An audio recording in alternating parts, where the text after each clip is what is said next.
बिस्मिल्लाहिर्रहमानिर्रहीम। अस्सलाम वालेकुम। नमाज नबवी में जनाबत और हैज़ से मुतल्लिक़ा अहकाम व मसाइल के साथ वीडियो नंबर 23 लेकर आप दोस्तों की खिदमत में हाज़िर हैं। दोस्तों, आज जो अहम मसला जनबी के कुरान पढ़ने का, यानी कि अगर कोई हालत गुस्ल में है शख्स, क्या वो कुरान पढ़ सकता है, इस बारे में सही हदीस की रोशनी में इंशाअल्लाह आपकी रहनुमाई फरमाएंगे। तो जुम्बी के कुरान पढ़ने की कराहत हालत जनाबत में कुरान करीम की तलावत के ममनू होने के बारे में सैयदना अली रज़ी अल्लाह अन्हा से सही हदीस मरवी है। रसूलुल्लाह सल्लल्लाहु अलैहि वसल्लम के मुतल्लिक़ कहते हैं, रसूलुल्लाह सल्लल्लाहु अलैहि वसल्लम को कुरान पढ़ने से जनाबत के सिवा कोई चीज़ नहीं रोकती थी।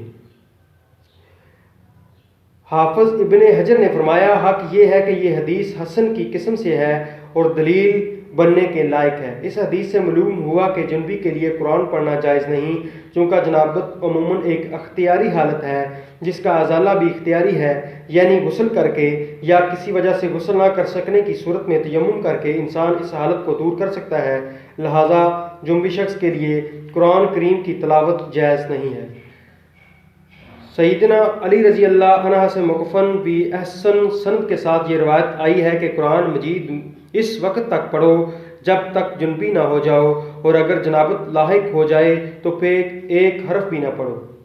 सैयदना इब्ने उमर रज़ी अल्लाह अन्हा से रवायत है, रसूलुल्लाह सल्लल्लाहु अलैहि वसल्लम पेशाब कर रहे थे कि वहाँ से एक आदमी गुजरा तो उसने आपको सलाम किया, मगर आप सल्लल्लाहु अलैहि वसल्लम ने इसे सलाम का जवाब नहीं दिया।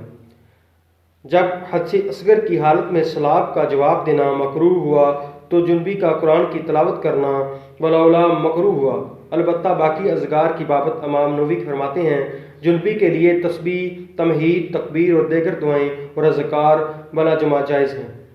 हज़रत आयशा रज़ी अल्लाह अन्हा रवायत करती हैं कि रसूलुल्लाह सल्लल्लाहु अलैहि वसल्लम हर हाल में अल्लाह का जिक्र करते रहते थे।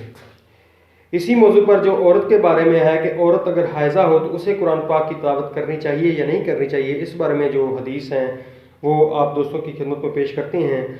हालत हैज़ व नफास में कुरान करीम की तिलावत के ममनू नाजायज़ होने के बारे में कोई मकबूल, सही या हसन हदीस नहीं है। लिहाजा हायज़ा औरत कुरान छुए बगैर ज़बानी तिलावत कर सकती है, जबकि ज़िक्र व ज़कार और दुआएं बाला जुमा जायज़ हैं। इसकी दलील हज़रत आयशा रज़ी अल्लाह अन्हा की हदीस है। आप फरमाती हैं कि मैं अयाम हज में हायज़ा हो गई तो रसूलुल्लाह सल्लल्लाहु अलैहि वसल्लम ने फरमाया, बैतुल्लाह के तवाफ़ के अलावा बाकी वो हर काम करो जो हाजी करता है। उम्मे अतिया रज़ी अल्लाह अन्हा फरमाती हैं कि रसूलुल्लाह सल्लल्लाहु अलैहि वसल्लम ने हैज़ वाली औरतों को भी ईद के रोज़ ईदगाह जाने का हुक्म दिया ताकि वो लोगों की तकबीरों के साथ तकबीरें कहें और उनके दुआ के साथ दुआ करें, लिहाजा लेकिन नमाज ना पढ़ें। तो दोस्तों, इसी तरह इंशाअल्लाह ताला नमाज नबवी में ये जो बातें हैं, ये मसाइल हैं, आपको इसलिए बता रहे हैं कि नमाज के लिए पाक साफ होना ज़रूरी है और इन मसाइल का जानना भी ज़रूरी है। इसी तरह इंशाअल्लाह आगे भी जो ख़ास नमाज के मतलब मसाइल हैं तो जिनके बिना नमाज नहीं होती वो आपको बताएंगे।